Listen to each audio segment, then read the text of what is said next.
আসসালামু আলাইকুম প্রিয় দর্শক,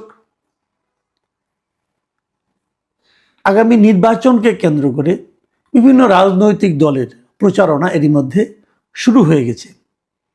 আজকে দুদিন হয়ে গেল আনুষ্ঠানিক প্রচারণা হচ্ছে। তারেক রহমান একাধিক জায়গায় নির্বাচনী জনসভা করছেন, কথা বলছেন। আবার তাদের সঙ্গে যে প্রধান প্রতিদ্বন্দ্বী জামায়াতে ইসলামও তাদের প্রচারণা বিভিন্ন জায়গায় করছেন।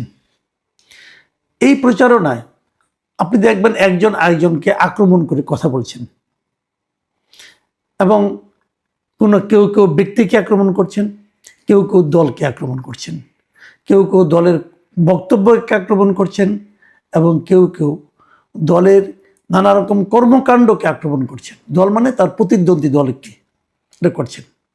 এটা করতে যে কেউ কি শিষ্টাচার ভঙ্গ করছেন? এই আলোচনাগুলি করা দরকার আমি মনে করি।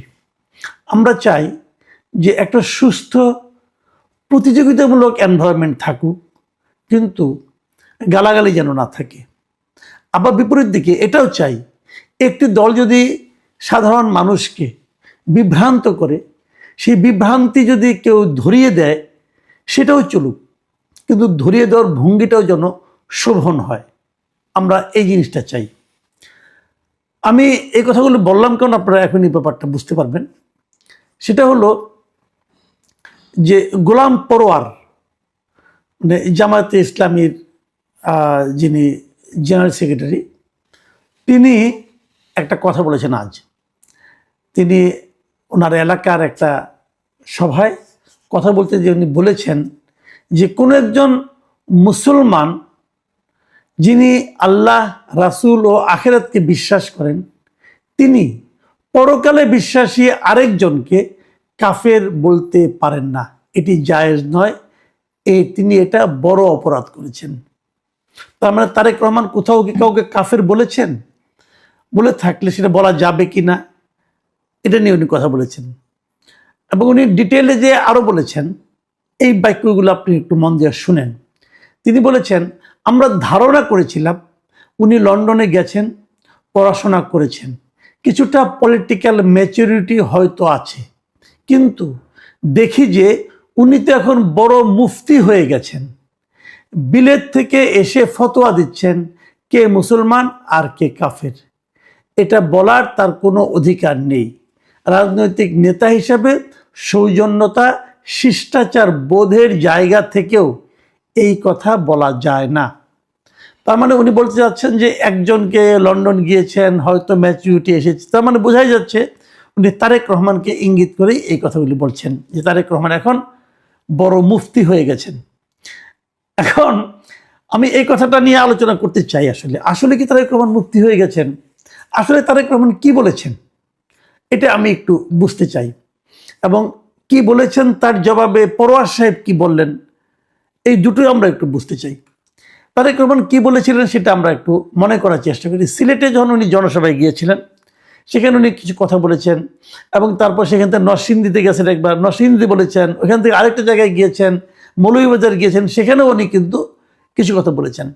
একটা কথা কমন, একটা বিষয় কমন, সেটা হলো যে জামায়াতে ইসলাম যে কিছুদিন আগে থেকেই মানুষের মধ্যে এক ধরনের প্রচারণা চালাচ্ছিল যে যদি আপনি বেহেশতে যেতে চান তাহলে জামাতকে ভোট দিতে হবে। জামাতকে ভোট দিলে আপনি ইহকালেও শান্তি পাবেন, পরকালেও শান্তি পাবেন, এবং আপনি বেহেশতে যেতে পারবেন। এগুলি বলা হয়েছে। একজন না, একাধিক নেতা, একজন ব্যারিস্টার, তাদের একজন ব্যারিস্টার তো বলেই ফেলেছে একমাত্র জামাতে ভোট দিলে বেহেশতে যাওয়া যাবে। আবার কেউ বলেছেন জামাতে ভোট দিলে পরে মানে পুরা আপনার দেশের মানুষের যে সোয়াব, দেশের মানুষের নামাজের সোয়াব উনি পাবেন। এই ধরনের নানা ধরনের কথা বলা হয়েছে। এই বিষয়গুলোকে উল্লেখ করে তারেক রহমান কিন্তু কথাগুলি বলেছেন বিভিন্ন জায়গায়, এবং তারেক রহমান বলার ভঙ্গিটা আমার কাছে খুব ইন্টারেস্টিং মনে হয়েছে। আমি একটা জায়গায় দেখলাম উনি একজন জনসভার যারা দর্শক ছিলেন তাদের মাঝখান থেকে একজনকে ডেকে নিয়ে আসলেন। ডেকে নিয়ে আসে মানে যিনি হজ অথবা উমরা করেছেন এমন একজন লোককে আসতে বললেন। একজন লোক আসলেন, সম্ভবত ভদ্রলোকের নাম রফিকুল ইসলাম বা এই ধরনের কিছু একটা।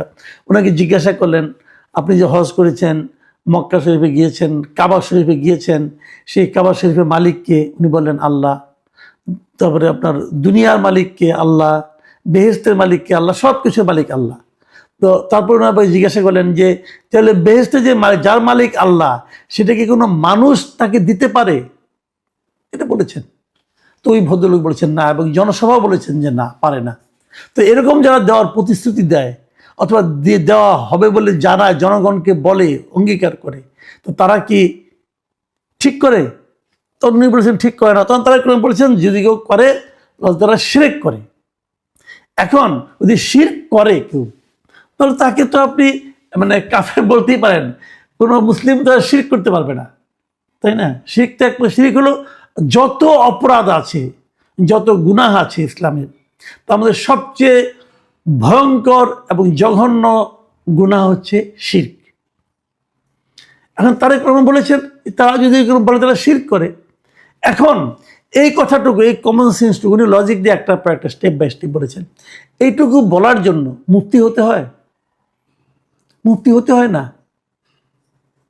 ইসলামে, কোরআনে মুফতির কাছেই সব বলতে হবে, উনি ছাড়া আর কেউ কিছু বলতে পারবেন না। তিনি কোরআন বোঝেন, কোরআন পড়েছেন, তিনি কি বলতে পারবেন না? কেন বলতে পারবেন না? যে কোনো মুসলিম নেই। ইসলাম হলো এমন একটা ধর্ম, যে ধর্ম সবাই বলতে পারবে। যে আপনি যদি ঠিকঠাক মতো পড়েন, এখানে কিন্তু কোনো আরেকজনকে ধরে আপনাকে উঠতে হবে না। আপনি নিজেই ইসলামের সরাসরি আল্লাহর নৈকট্য লাভ করতে পারেন। অন্য সব ধর্মের সঙ্গে এই ধর্মের পার্থক্যটা এখানেই। তো উনি যদি এটা বলে থাকেন, তাহলে দেখেন কয়েকটা কথা কিন্তু। এক নম্বর হলো, প্রথমে জামাতের পক্ষ থেকে কেউ কেউ বলেছেন যে জামাতে ভোট দিলে বেহেশত পাওয়া যাবে। এটা নিয়ে অনেকে বলেছেন বেহেশতের টিকিট বিক্রি করতেছে জামাত।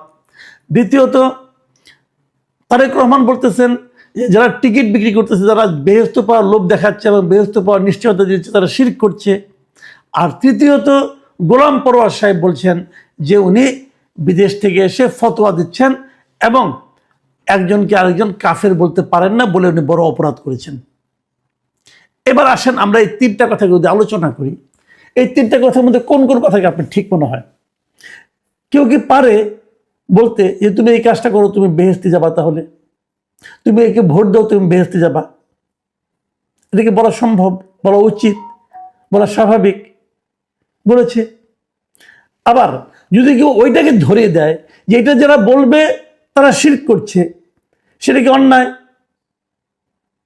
আবার এই কথা যেহেতু বললো শিরক করে, এখন এই জন্য তাকে আপনি তুচ্ছ তাচ্ছিল্যকে বলবেন যে লন্ডন থেকে এসে বড় মুফতি হয়ে গেছে, এটা কি সঠিক?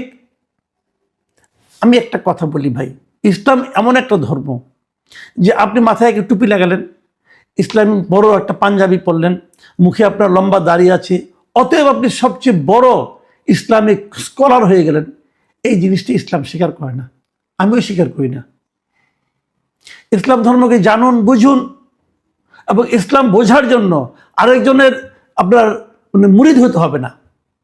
আরেকজনের মুরিদ না হয়েও আপনি মুসলমান হতে পারেন, না হয়েও আপনি ইসলামকে জানতে পারেন, ইসলাম সম্বন্ধে আপনি জ্ঞান লাভ করতে পারেন। কোনো সমস্যা নাই রে ভাই, মুফতি হওয়ার দরকার নাই। মুফতি না হয়েও আপনি কথা বলতে পারেন যদি আপনি জানেন জিনিসটা। তো সেরকম তো হতেই পারে। আমি এই জায়গায় মনে করব জামাত ইসলাম এই কাজটা প্রথমটাও ঠিক করেনি, পরে তারেক রহমানকে যেভাবে তারা সমালোচনা করছেন এটাও তারা ঠিক করেননি। গোলাম পরোয়ার সাহেবকে বলো, পরোয়ার সাহেব আপনি এটা বলতে পারেন না, আপনি আগেরটা কিন্তু আগেই করেন, বলেন যে ওই কথাটা আমাদের যারা বলছি তাদেরকে আমরা দল থেকে বের করে দিয়েছি, অথবা এটা বলা ঠিক হয়নি, ওটা বলেন। কালকে আপনি বলেন যে জামাতকে ভোট দেওয়ার সঙ্গে ইহকাল পরকালের কোনো সম্পর্ক নাই, জামাতকে ভোট দেওয়ার সঙ্গে বেহেশত পাওয়া না পাওয়ার কোনো সম্পর্ক নেই, বলেন না কেন এই কথাগুলো? মানুষকে যে আপনাদের হয়ে কেউ কেউ বিভ্রান্ত করছে, এটা আপনারা দেখেন না? ভাই, নির্বাচনে জেতার জন্য আপনারা কি ধর্মবিরোধী কাজ করবেন? এটা তো আসলে তো আপনি শিরক করছেন, আপনি তো পারেন না। কে বেহেশতে যাবে, কে বেহেশতে যাবেন, এটা আল্লাহ নির্ধারণ করবে, আপনি কে? এটা আপনি বলতে পারেন না। আপনার দলে কেউই বলতে পারে না, আপনার দলের আমিরও বলতে পারেন না, কেউ পারে না এটা বলতে। মানুষকে লোভ দেখাচ্ছেন কেন? তো মানুষকে মিথ্যা লোভ দেখাচ্ছেন কেন? এবং এটা যদি কেউ ধরিয়ে দেয়, তাকে আপনি তুচ্ছতাচ্ছিল্য করতেও পারেন না। দেখুন, আরেকটা জিনিস হচ্ছে, সেই জিনিসটা আমি বলেই শেষ করি। তারেক রহমান কিন্তু তার ওই ভাষণে জামাতের ৭১-এর ভূমিকা নিয়েও কিন্তু ইঙ্গিত দিয়েছেন। সেই ব্যাপারেও দেখলাম জামাতের এই সেক্রেটারি জেনারেল মিস্টার মিয়া গোলাম পরোয়ার তিনি একটা কথা বলেছেন। তিনি কি বলেছেন? তৎকালীন রাজনৈতিক বাস্তবতায় অনেক দল ভারতীয় আগ্রাসনের বিরুদ্ধে ও পাকিস্তানের অখণ্ডতার পক্ষে অবস্থান নিয়েছিল। এটি নিয়ে রাজনৈতিক মতপার্থক্য হতে পারে, বিশ্লেষণ হতে পারে। বুঝলেন? তার মানে তারা যে ৭১-এ মুক্তিযুদ্ধের সময় মুক্তিযুদ্ধের বিরুদ্ধে অবস্থান নিয়েছিল, সেই অবস্থানটাকে তারা ব্যাখ্যা করছে যে ভারতীয় আগ্রাসনের বিরুদ্ধে অবস্থান নিয়েছিল। অর্থাৎ আমাদের এখানে যে মুক্তিযুদ্ধটা হয়েছিল সেটা ভারতীয় আগ্রাসনের একটা রূপ।